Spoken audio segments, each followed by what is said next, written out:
Halo, selamat pagi anak-anak kelas 7 yang Bapak banggakan. Senang sekali kita dapat berjumpa kembali dalam pembelajaran bahasa Indonesia walau melalui daring. Sebelum kita belajar, agar berjalan dengan lancar, mari kita berdoa menurut agama dan kepercayaan masing-masing. Dipersilakan. Selesai. Nah, sebelum kita mulai, Bapak mau tanya, kira-kira kalian pernah mendapat sesuatu benda yang baru? Atau diminta melakukan hal yang baru? Dan saat itu terjadi, kalian bingung bagaimana ya cara mengoperasikannya atau bagaimana ya cara membuatnya. Nah, saat itu terjadi diperlukan yang namanya petunjuk. Apa sih kaitannya dengan materi kali ini?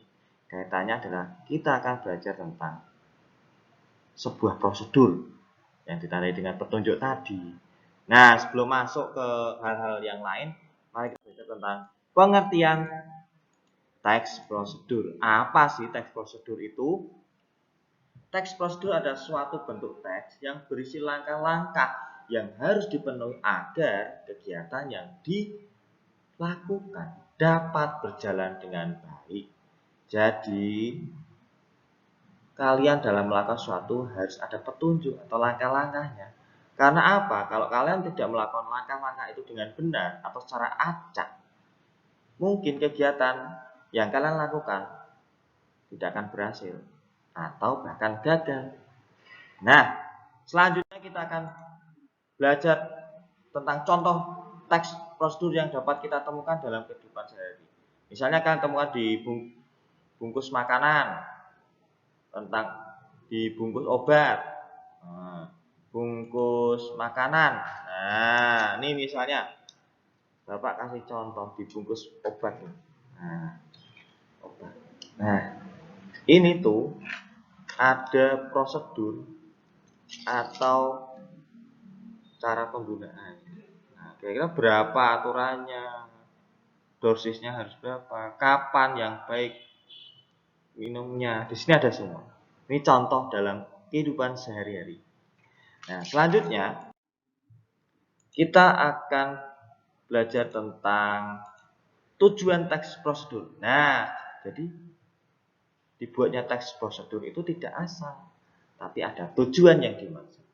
Tujuannya adalah menjelaskan kegiatan yang harus dilakukan agar pembaca dapat mengikuti sebuah proses membuat, melakukan, atau menggunakan sesuatu.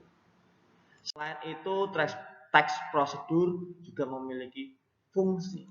Fungsinya adalah menjelaskan langkah-langkah yang harus dilakukan dalam melakukan suatu kegiatan agar dapat terlaksana dengan baik.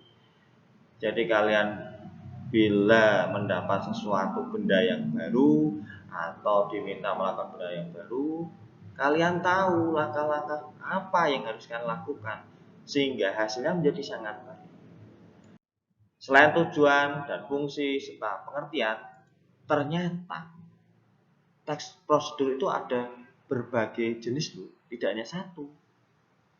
Oke, mari kita belajar. Nah, jenis teks prosedur yang pertama adalah teks prosedur tentang cara menggunakan atau mengoperasikan sesuatu. Yang kedua, teks prosedur tentang melakukan sesuatu. Dan yang ketiga adalah teks prosedur tentang cara membuat sesuatu. Nah, dari beberapa jenis ini, Bapak akan memberikan contoh-contohnya. Contoh yang pertama, menggunakan sesuatu, misalnya mematikan atau menghidupkan komputer dengan benar. Nah, itu penting. Biar komputer tidak cepat rusak. Yang melakukan sesuatu, misalnya kalian diminta untuk menari poco-poco. Jadi, gerakan yang pertama bagaimana sih? Gerakan yang kedua bagaimana sih? Ada di teks prosedur melakukan sesuatu. Kemudian jenis yang ketiga membuat sesuatu. Cara membuat batik tulis. Nah, ini kan sulit nih. Nah, agar bisa membuat ini ada prosedurnya. Nah, itu adalah jenis-jenis teks prosedur. Nah, Bapak bukan pertanyaan nih mengenai jenis teks tersebut. Bapak akan bacakan ya. Seorang anak mempunyai kertas lipat. Kertas tersebut akan dilipat-lipat menjadi kapal tas. Kemudian anak itu melihat petunjuk yang ada. Nah, dari cerita itu, mana jenis teks prosedur yang tepat untuk teks tersebut? Ayo. Yang A, teks prosedur tentang cara menggunakan kapal dari kertas. Yang B, teks prosedur tentang cara melakukan kapal dari kertas. Yang C, teks prosedur tentang cara membuat kapal dari kertas. Ayo, pilih mana? Pilih A, B, atau C? Apa? C. Ya, betul. Dari ilustrasi di atas, jenis teksnya yang tepat adalah teks prosedur tentang cara membuat kapal kertas dari kertas lipat. Oke, baik sekali jawaban kalian. Bagus. Nah, setelah kalian mempelajari tentang jenis, kalian akan mempelajari tentang ciri-ciri teks prosedur. Ciri teks prosedur yang pertama adalah memiliki panduan langkah-langkah yang harus dilakukan. Jadi, seperti yang sudah dijelaskan di awal, Bapak jelaskan di awal, ada langkah-langkahnya. Tidak langsung jadi. Nah, jadi ada langkah-langkah yang harus kalian tempuh. Yang kedua, memuat kegiatan yang harus dilakukan secara urut. Jadi, kegiatan yang dilakukan itu harus urut, tidak boleh acak. Misalnya kegiatan pertama dilakukan di nomor 7 atau sebaliknya, tidak boleh. Terus kemudian ciri-ciri yang ketiga adalah memuat batasan atau aturan dalam hal bahan dan langkah-langkah dalam melakukan kegiatan. Jadi ada batasan dalam hal dan langkah-langkah, bisa melalui ukuran atau cara melakukan sesuatu. Misalnya dalam membuat nasi goreng, kira-kira bahannya apa saja? Beras 1 kilo, pandan 3 helai.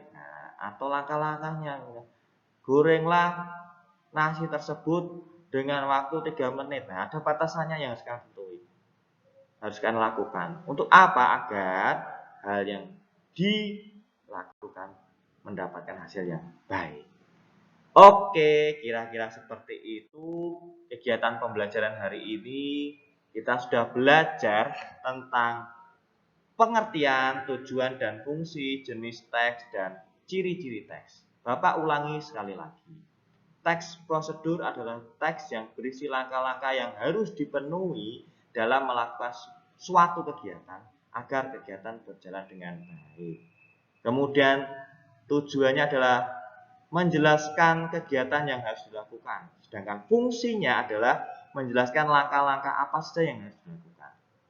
Sedangkan jenis teks prosedur tadi ada berapa? Ya, 3. Teks prosedur melakukan sesuatu, teks prosedur menggunakan sesuatu, dan teks prosedur membuat sesuatu. Sedangkan ciri-cirinya tadi ada langkah-langkah, ada batasan, kemudian harus dilakukan secara urut. Demikian kegiatan pembelajaran Bapak melalui video ini. Semoga bermanfaat, semoga kalian lebih memahami materi yang Bapak sampaikan. Sampai jumpa di video-video Bapak selanjutnya. Selamat pagi. Dadah.